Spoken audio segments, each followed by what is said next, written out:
quoi? J'ai été supporter de cette mesure qui vient du gouvernement et j'endosse pleinement. Je veux clarifier la chose suivante. Il n'a pas été question d'augmenter le coût de la connectivité. Si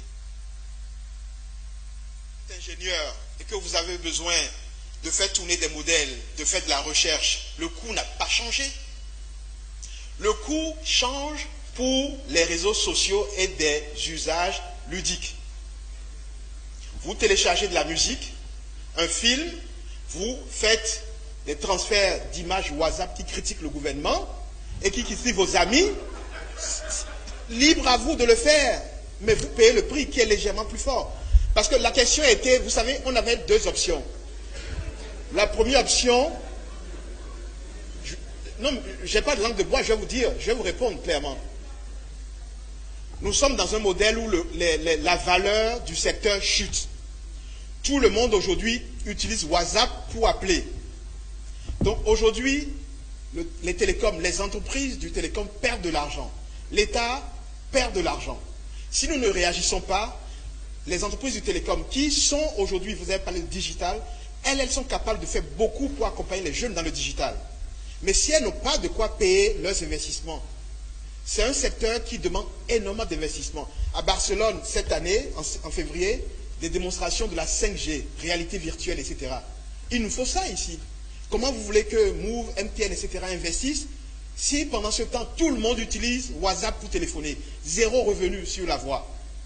Donc, il y a un problème qui est là. La valeur du marché baisse parce que les usages ont changé. Tout le monde a le problème, dans tous les pays, y compris même en Europe. Puisque même en France, aujourd'hui, les gens préfèrent utiliser WhatsApp pour téléphoner. Donc, de façon générale, il y aura hausse des tarifs. Notre position est de dire, quand on est un pays pauvre et qu'on veut quand même que le numérique soit un facteur de développement, on ne peut pas augmenter de façon générale le tarif. On crée une nuance sur les usages. On maintient bas.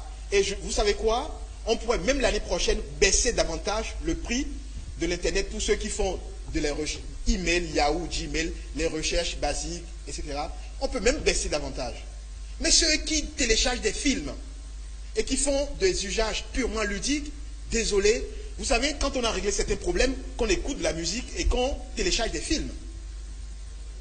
Donc moi, j'ai pas de problème. Moi, j'ai pas de problème. Nous allons veiller à ce qu'au Bénin, regardez d'ici l'année prochaine, le coût de l'Internet de base pour travailler va être le moins cher en Afrique. Nous allons y veiller. Pour l'instant, nous avons maintenu le coût pour l'Internet de base.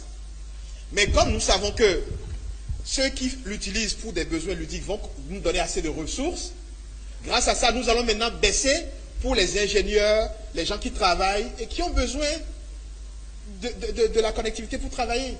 D'accord? Donc, franchement, il fallait réagir.